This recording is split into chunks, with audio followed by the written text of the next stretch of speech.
Festa da Ascensão de Nosso Senhor Jesus Cristo, 9 de maio de 2024.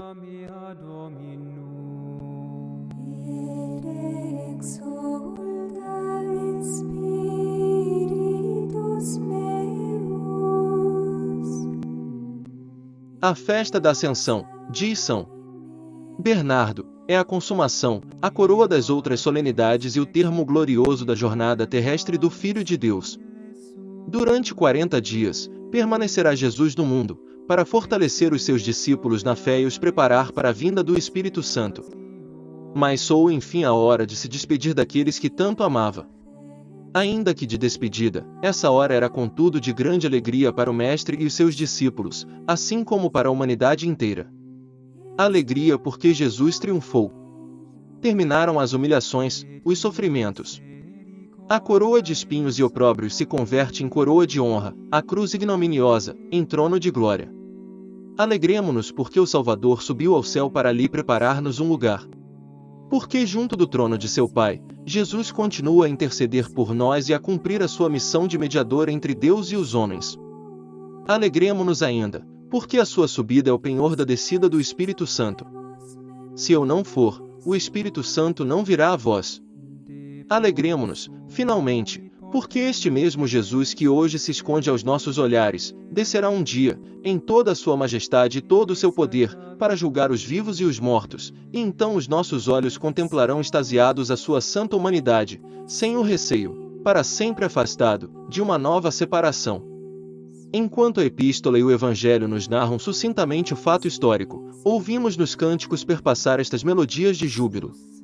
Cremos firmemente que o nosso Redentor subiu ao céu e nesta convicção lhe dirigimos uma súplica, para que também nós tenhamos em espírito a nossa morada no céu.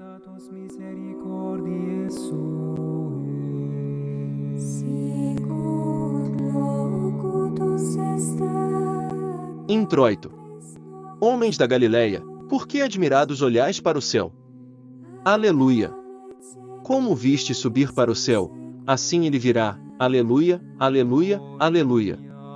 Vós, nações todas, batei palmas, celebrai a Deus com voz de alegre canto. Glória ao Pai, ao Filho e ao Espírito Santo, assim como era no princípio, agora e sempre, por todos os séculos dos séculos. Amém. Atos dos Apóstolos 1 é o primeiro capítulo do livro que relata os acontecimentos dos apóstolos após a ascensão de Jesus.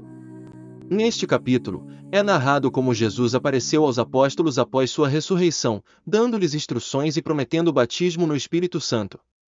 Logo em seguida, ele é elevado aos céus diante dos olhos dos discípulos.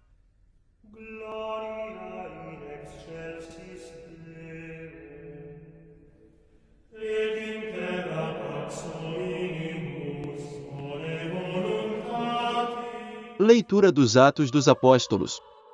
No meu primeiro livro, ó Teófilo, falei de todas as coisas que Jesus fez e ensinou, desde o princípio até ao dia em que, tendo dado as suas instruções por meio do Espírito Santo aos apóstolos, que tinha escolhido, foi arrebatado ao céu, aos quais também se manifestou vivo, depois da sua paixão, com muitas provas, aparecendo-lhes, durante 40 dias, e falando do reino de Deus. Estando à mesa com eles, ordenou-lhes que não se afastassem de Jerusalém, mas que esperassem a promessa do Pai, a qual ouvistes, disse ele, da minha boca, porque João, na verdade, batizou em água, mas vós sereis batizados no Espírito Santo, daqui a poucos dias. Então os que se tinham congregado, interrogavam-no: Senhor, porventura chegou o tempo em que ides restabelecer o reino de Israel? Ele disse-lhes: Não vos pertence a vós saber os tempos nem os momentos que o Pai reservou ao seu poder, mas recebereis a virtude do Espírito Santo, que descerá sobre vós, e sereis minhas testemunhas em Jerusalém, em toda a Judéia, na Samaria e até as extremidades da terra. Tendo dito isto, elevou-se à vista deles, e uma nuvem o ocultou aos seus olhos. Como estivessem olhando para o céu, quando ele ia subindo, eis que se apresentaram junto deles dois personagens vestidos de branco, os quais lhes disseram: Homens da Galileia, por que estáis aí parados olhando para o céu? Esse Jesus que, separando-se de vós, foi arrebatado ao céu, virá do mesmo modo que o viste ir para o céu.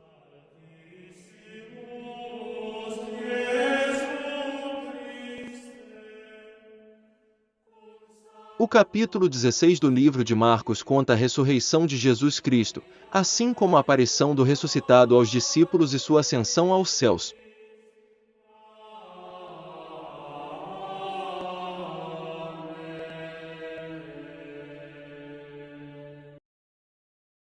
Evangelho segundo São Marcos. Naquele tempo, estando à mesa os 11 discípulos, apareceu-lhes Jesus e censurou-lhes a sua incredulidade e dureza de coração, por não haverem acreditado naqueles que o tinham visto ressuscitado. E disse-lhes: Ide por todo o mundo e pregai o Evangelho a toda criatura. O que crer e for batizado, será salvo, porém o que não crer, será condenado. E eis os milagres que seguirão aos que crerem: em meu nome expulsarão os demônios, falarão novas línguas, levantarão as serpentes, e, se beberem alguma coisa mortífera, esta não lhes fará mal, imporão as mãos aos enfermos e estes serão curados. E o Senhor Jesus, depois de lhes ter falado, elevou-se ao céu, e está sentado à direita de Deus. Eles, porém, partiram e pregaram por toda a parte. E o Senhor operou com eles e confirmou a sua pregação com os milagres que a acompanhavam. Homilias. Glosa. Marcos, quando prestes a terminar seu evangelho, relata a última aparição de Nosso Senhor aos seus discípulos após sua ressurreição, dizendo: pela última vez ele apareceu aos 11 quando eles estavam sentados à mesa. São Gregório Magno. Devemos observar que Lucas diz em Atos: enquanto comia com eles, ordenou que não se afastassem de Jerusalém, e pouco depois, enquanto viam, ele foi levado. Pois ele comeu e depois ascendeu para que, pelo ato de comer, a verdade da carne pudesse ser declarada. Portanto, também é dito aqui que ele apareceu a eles pela última vez enquanto estavam sentados à mesa. Pseudo-Jerônimo. Mas ele apareceu quando todos os 11 estavam juntos, para que todos pudessem ser testemunhas e contar a todos os homens o que tinham visto e ouvido em comum. Continua: e repreendeu-os pela sua incredulidade e dureza de coração, porque não acreditaram naqueles que o tinham visto depois da sua ressurreição.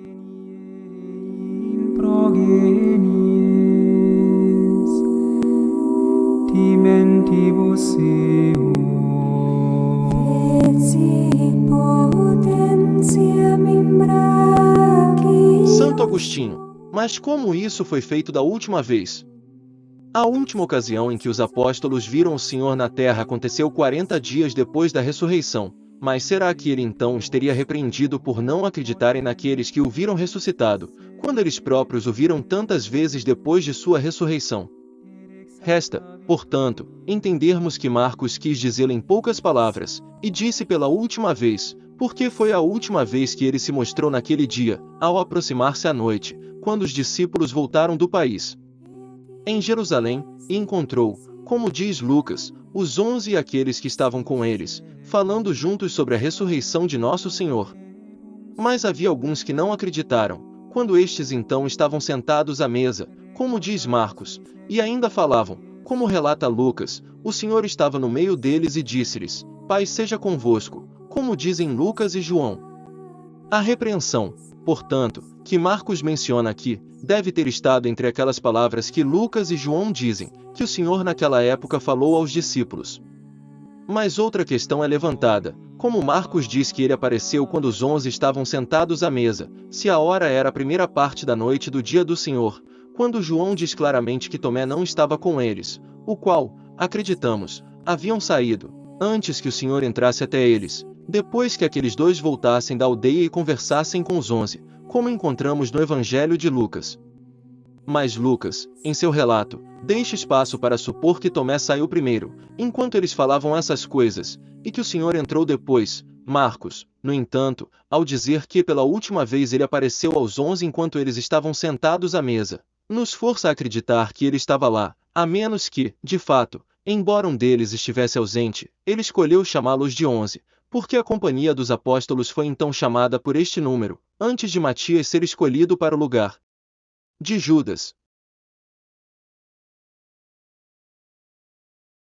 Ou se esta for uma maneira dura de entender, entendamos que significa que depois de muitas aparições, ele se mostrou pela última vez, isto é, no 40º dia, aos apóstolos, quando eles estavam sentados à mesa, e que visto que ele estava prestes a ascender deles, Ele preferiu naquele dia reprová-los por não terem acreditado naqueles que o viram ressuscitado antes de vê-lo eles próprios, porque depois de sua ascensão até mesmo os gentios em sua pregação deveriam acreditar em um evangelho que eles não tinham visto. E assim o mesmo Marcos imediatamente após aquela repreensão diz, e ele lhes disse, ide por todo o mundo e pregai o evangelho a toda criatura. E mais abaixo, aquele que não crer será condenado. Desde então, eles deveriam pregar isso, não deveriam eles próprios ser repreendidos primeiro, porque antes de verem o Senhor, não haviam acreditado naqueles a quem ele havia aparecido pela primeira vez? Teofilato. Isto é, eles espalharão diante de si serpentes, sejam intelectuais ou sensatas, como é dito, pisarei serpentes e escorpiões, o que é entendido espiritualmente. Mas também pode significar serpentes sensatas, como quando Paulo não recebeu nenhum ferimento da víbora. Segue-se, e se beberem alguma coisa mortífera, não lhes fará mal. Lucas 10:19.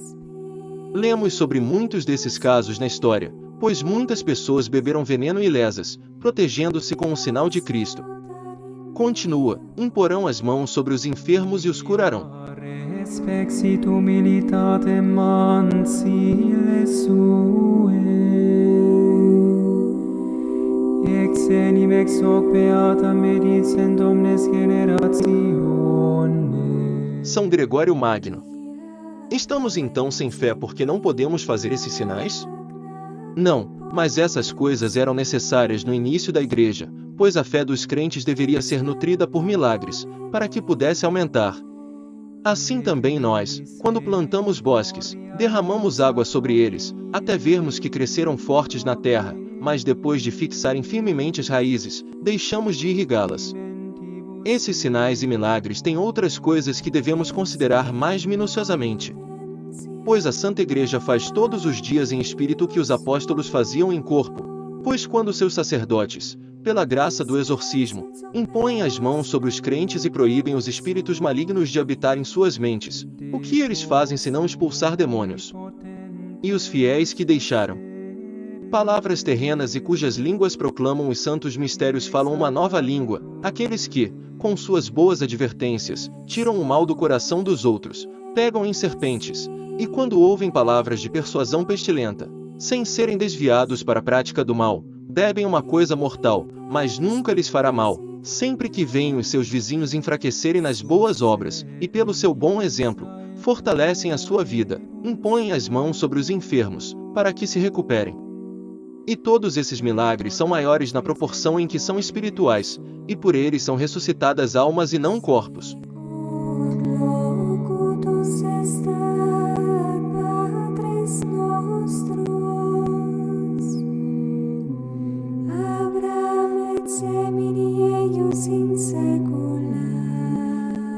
Gloria Patri et Filio et Spiritui Sancto.